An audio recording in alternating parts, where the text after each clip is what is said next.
Bonjour, chers frères et sœurs. C'est toujours avec un véritable plaisir qu'on se retrouve dans la maison du Seigneur, n'est-ce pas? Nous avons chanté « Travaillons tous pour le Seigneur ». Sommes-nous prêts véritablement à travailler tous pour le Seigneur ce matin? Amen. Le Seigneur a beaucoup de bénédictions pour chacun d'entre nous. Mais pour recevoir ces bénédictions, il faut que nous puissions passer à l'action et être de véritables serviteurs. Et en ce matin, le message a pour titre « Persévérer ». Oui, persévérer, nous sommes presque à la maison. Amen. Inclinons la tête. Seigneur, nous voulons placer ce moment d'adoration entre tes mains. Je me mets sous ta coupelle. Permets que les paroles que je puisse dire puissent venir uniquement de toi et que ton peuple soit fortifié en ce matin. T'avons pris ton Fils et pour ta gloire. Amen. En tant que peuple du reste de Dieu, il n'a jamais été aussi important de travailler de concert qu'en ces derniers jours de l'histoire de la terre. Alors que nous voyons les signes du retour de Jésus s'intensifier, la nécessité de l'unité que nous avons chantée au moment de louange au sein du peuple de Dieu, du reste, devient de plus en plus évidente. La vraie mesure du succès de l'Église se trouve dans son dévouement indéfectible envers Jésus-Christ et dans son engagement inébranlable envers sa mission et son message divinement confié tel que consigné dans Apocalypse 14. Ne nous détournons jamais de notre marche avec Christ. La Bible nous révèle que l'infidélité envers Dieu et sa parole peut entraîner des conséquences désastreuses. Lorsque Ève se détourna un tant soit peu de la parole de Dieu, elle ouvrit elle-même la porte aux tromperies du serpent. Enfreignant l'ordre divin, la femme de l'eau regarda derrière elle une seule fois pour recevoir son ancienne demeure. Cette désobéissance lui coûta la vie. Lorsque les enfants d'Israël voulurent se détourner de la terre promise et retourner en Égypte, leurs corps tombèrent dans le désert. Paul nous donne ce conseil et Harry nous a lu ce texte dans Philippiens 3, les versets 13 à 14. Frères, je ne pense pas l'avoir saisi, mais je fais une chose, oubliant ce qui est en arrière et me portant vers ce qui est en avant. Je cours vers le but pour remporter le prix de la vocation céleste de Dieu en Jésus-Christ. Et en ce matin, l'apôtre Paul veut nous dire, le passé, nous qu'a mettez dehors, nous qu'a oublié passé. Tout ce qu'on a pu nous faire au sein de l'Église, nous mettons tout ça de côté et nous allons. Il ne faut pas que ces paroles soient des paroles vaines. Il faut que ça soit aujourd'hui une réalité dans notre Église ici à Horeb. Oublions tout le passé. Et si quelqu'un ici a subi beaucoup de choses dans le passé, c'est bien moi. Et j'oublie ça et je suis là pour servir l'Éternel. Le passé, oublions le passé. Maintenant, mettons-nous au service de Dieu. C'est là sa parole, sûre et certaine pour chacun d'entre nous. Notre engagement doit être déterminé. Abel, Enoch, Noé, Abraham et Sarah firent l'expérience de ce cheminement de foi. Et l'apôtre Paul le dit dans Hébreux 11, verset 13. C'est dans la foi qu'ils sont tous morts, sans avoir obtenu les choses promises, mais ils les ont vus et salués de loin, reconnaissant qu'ils étaient étrangers et voyageurs sur la terre. Voici ce que Dieu nous demande aujourd'hui. Le Seigneur destinait son peuple choisi à cet engagement déterminé envers lui et à cette compréhension pure et simple de sa parole. Vous suivrez entièrement la voie que l'Éternel, votre Dieu, vous a prescrite, afin que vous viviez et que vous soyez heureux afin que vous prolongiez vos jours dans le pays dont vous aurez la possession. Deutéronome 5, verset 33.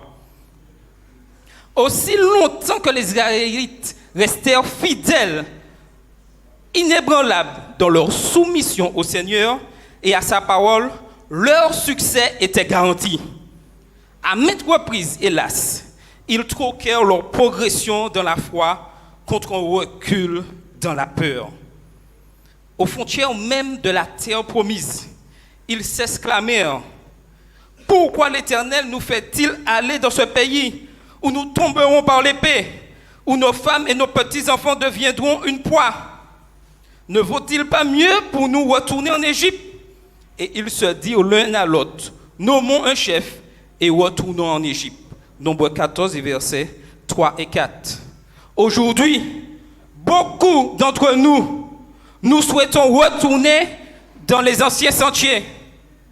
Mais le Seigneur nous dit: « Je suis là, je suis ton Dieu, je suis ton chef. » Nous n'avons pas besoin d'autre chef que Dieu aujourd'hui pour aller de l'avant. La question est, voulons-nous une saine doctrine ou nous laisser diriger par nos propres désirs? Des siècles plus tard, Paul instruisit Timothée de prêcher la parole. Et il le dit dans 2 Timothée 4, versets 3 et 4. « Car il viendra un temps où les hommes ne supporteront pas la sainte doctrine, mais ayant eu la démangeaison d'entendre des choses agréables, ils se donneront une foule de docteurs selon leurs propres désirs, détourneront l'oreille de la vérité et se tourneront vers les fables. » Il est important de noter que dans l'ancien Israël, que dans l'Église chrétienne, le peuple de Dieu n'avait aucun problème à se soumettre au leadership, à condition que ses dirigeants cèdent à leur désir de tourner le dos au commandement de Dieu et de retourner au monde duquel ils avaient été délivrés. Il ne peut en être ainsi. Ne dévions jamais de la direction dans laquelle Dieu nous conduit selon sa parole. Alors que la culture moderne se précipite à fond vers la destruction, ceux qui se cramponnent fermement au solide rocher des Écritures donneront l'impression de se retirer de la société, mais notre quête de l'approbation divine doit demeurer notre priorité absolue. Nous devons tout faire pour suivre les préceptes de la parole de Dieu et non nos désirs. Une fidélité constante envers Christ et sa parole n'est possible que par la puissance du Saint-Esprit. L'effort humain ne peut atteindre le niveau de vitalité spirituelle auquel nous sommes appelés. Appuyons-nous donc entièrement sur l'Esprit de Dieu pour qu'il agisse dans notre cœur jusqu'à ce que nous atteignions, et l'apôtre Paul le dit très bien dans Apocalypse 4, Éphésiens 4, verset 13, la mesure de la stature parfaite de Christ. Qui veut en ce matin atteindre la stature parfaite de Jésus-Christ en ce matin? En tout cas, moi je le veux, et mon souhait c'est que tous ici le veuillent. Nous devons atteindre cet objectif ambitieux et apparemment impossible de façon organisée. Avec la coopération des ouvriers de l'Église et des membres laïcs consacrés à l'Église, la sœur White nous dit, dans le ministère évangélique à la page 343, « L'œuvre de Dieu sous cette terre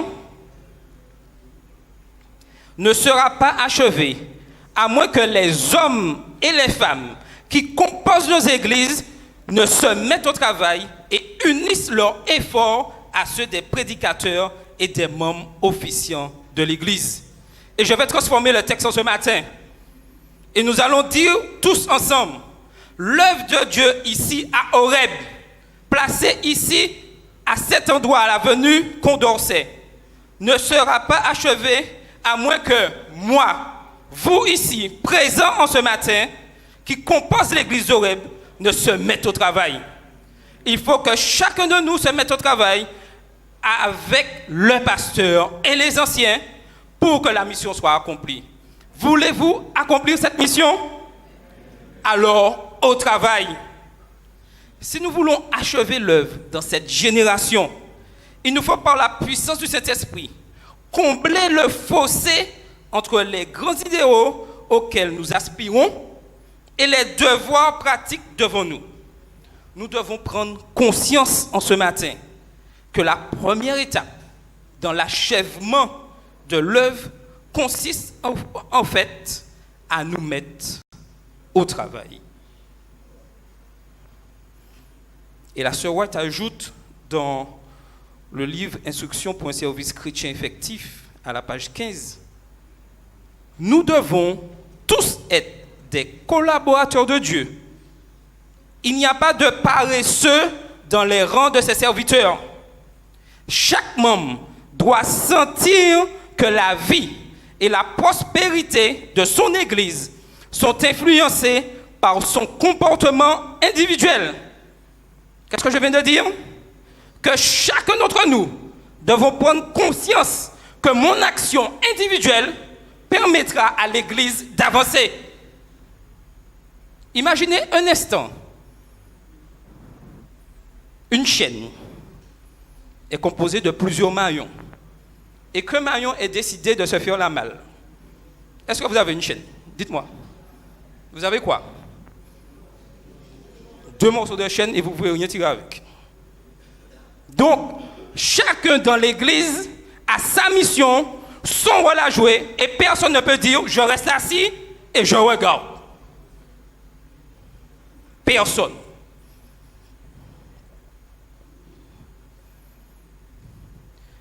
Donc, pour réussir cette mission, il est important d'étudier la Bible, la leçon de l'école du sabbat, insuffler dans nos vies les leçons de l'école du sabbat, insuffler la vie dans votre classe de l'école du sabbat, de votre église, en essayant, en faisant le maximum. Est-ce que vous allez trouver ce que je dois dire? Si je veux influencer mon école du sabbat, si je veux influencer mon église, quelle est la première chose, pensez-vous, qu'il faudrait faire dans l'église? Dites-moi. Est-ce que quelqu'un a une idée?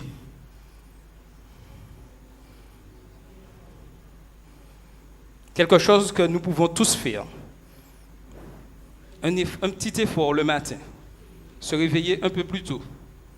Et ensuite, prier, oui, mais ensuite, quand je me réveille plus tôt, c'est pourquoi? Étudier la parole, et ensuite? Oui. Et ensuite, vous allez faire quoi le samedi matin quand vous êtes réveillé? Prier. Vous faites quoi? Vous vous préparez pour aller où? Oui, mais si je vous dis de vous réveiller plus tôt, c'est pour arriver à l'église. Première chose, commencez à arriver à l'heure à l'église. Dina, ça commence à quelle heure? 8h45, Dina nous dit. Donc nous devons prendre l'engagement lorsque... Il y en a qui disent 8h, parce qu'il y a le moment de prière. Hein?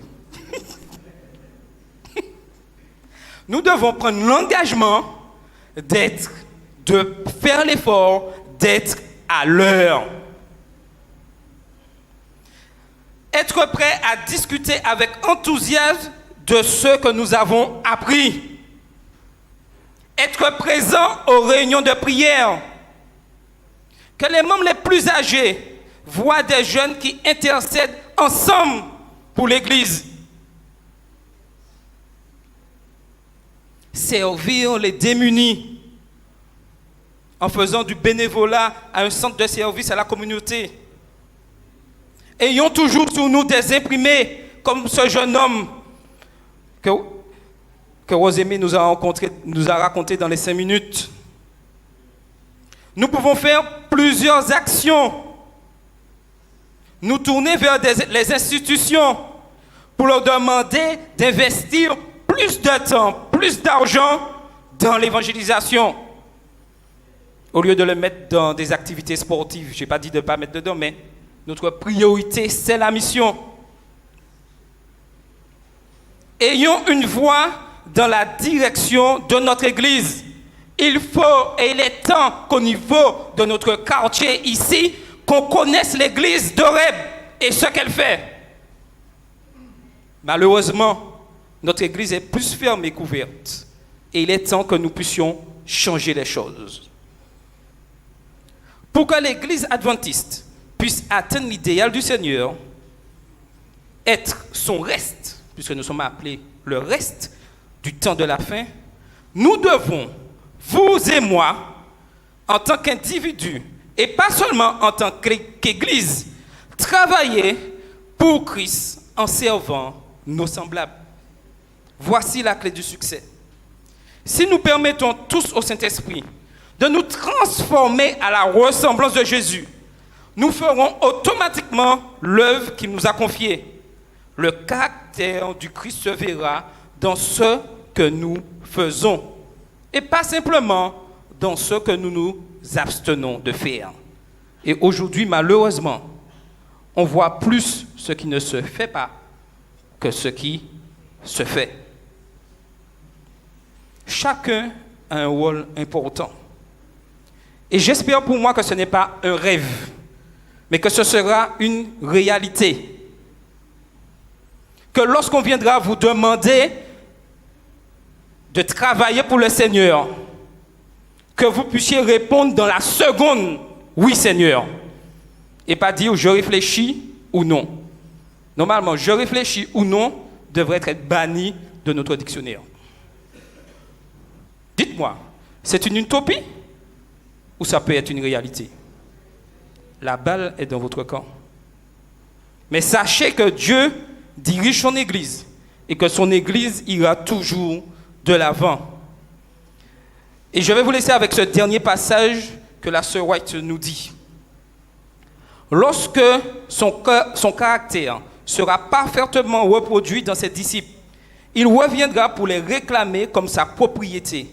Le privilège de chaque chrétien n'est pas seulement d'attendre le retour du Sauveur, mais de le hâter. Si tous ceux qui se disent chrétiens portaient du fruit à la gloire de Dieu, avec quelle rapidité le monde serait ensemencé de la semence évangélique. Bientôt, la grande moisson finale sera mûre et le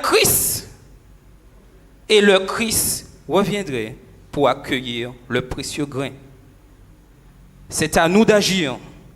La pluie de l'arrière-saison est sur le point de tomber. Elle remplira le peuple de Dieu de puissance, tandis qu'il se soumet complètement à lui. Christ revient bientôt.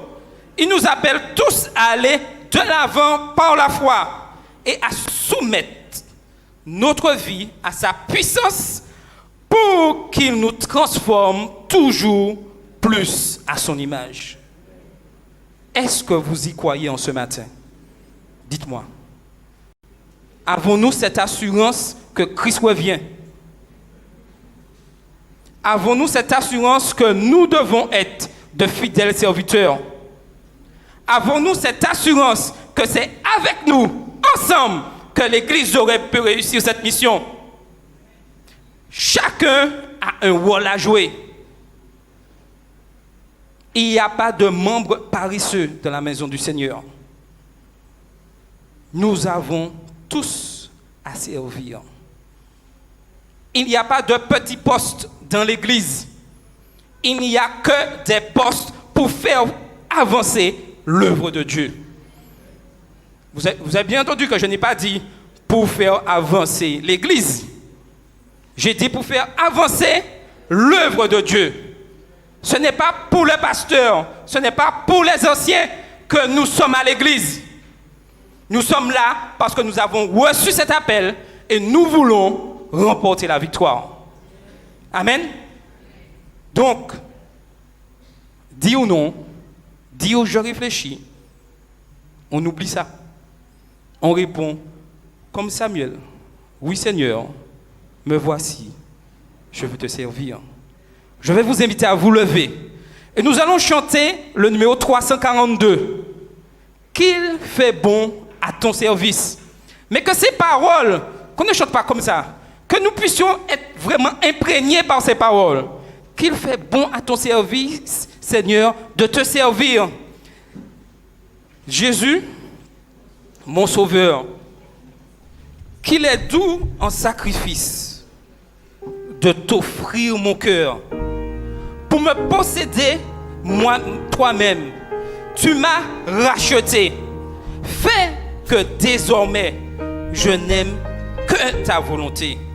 Comme l'ange au vol rapide, oui Seigneur, je veux te servir. Je veux te suivre, ô mon guide, toujours t'obéir. Travaux, luttes, souffrances, c'est vrai, il y en aura. Mais rien ne doit nous faire peur. Que craindrais-je encore? En Christ est mon espérance, au ciel mon trésor. Oui Seigneur, prends, ô Jésus, prends ma vie. Elle est toute à toi. Et dans ta grâce infinie, du mal, sauve-moi. C'est mon souhait pour vous ce matin. Que le Seigneur vous bénisse. Amen.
Notre position. Oui, le Seigneur, en ce matin, appelle chacun d'entre nous à le servir. Le Seigneur a besoin de chacun d'entre nous. Oublions, comme je l'ai dit au début, tout ce qui s'est passé. Nous avons été certes meurtris, blessés, mettons tout ça de côté pour pouvoir travailler ensemble. Et je vais inviter frère Sautier Georges à venir. Il fera une prière de consécration. Et je vais demander à ceux qui se sentent vraiment poussés par le Saint-Esprit à venir jusqu'ici afin de dire au Seigneur: oui Seigneur, je veux te servir. Oui Seigneur, je veux t'offrir mon pauvre cœur, car c'est toi qui nous dirige. Que ceux qui le veulent puissent venir jusqu'ici. Ceux qui restent à leur place aussi, le Saint-Esprit descendra sur chacun d'entre nous. Cet appel, ce n'est pas un appel vain. Ce n'est pas un appel inutile. Le Seigneur a besoin de nous pour accomplir cette mission. Nous n'avons qu'un désir, qu'il revienne très vite. Ne refusons pas cet appel. Ne disons pas non au Seigneur. Il le souhaite pour chacun d'entre nous. Que notre oui soit un oui ferme et sincère et profond. Nous rencontrerons certes des difficultés. Mais tenons ferme. Restons debout. Aujourd'hui, l'église d'Horeb doit être une église forte. Nous devons être sûrs de là où nous sommes. Le Seigneur veille sur nous. Le Saint-Esprit travaille constamment sur chacun d'entre nous. Écoutons son appel. Laissons-nous diriger par lui. La réussite est là. Nous allons garder notre position. Et frère Sautier fera une prière. Priez le Seigneur. Mon Père Céleste, à qui irions-nous, Seigneur? Vers qui allons-nous nous diriger? Tu as tout fait pour nous, Seigneur. À la croix du Calvaire, tu as donné ta vie alors que nous étions perdus. Seigneur, encore ce matin, tu parles à nos cœurs pour nous inviter à accepter ce grand salut que tu nous as accordé gratuitement. Père, encore ce matin, tu nous appelles à accepter ton amour dans nos cœurs. Tu nous appelles, Seigneur, à vivre cet évangile que tu as manifesté à la croix du Calvaire pour chacun de nous. Mais Seigneur, pour pouvoir l'accomplir, nous avons besoin de ton Esprit Saint dans nos cœurs et dans nos vies, afin de vivre pleinement cet évangile.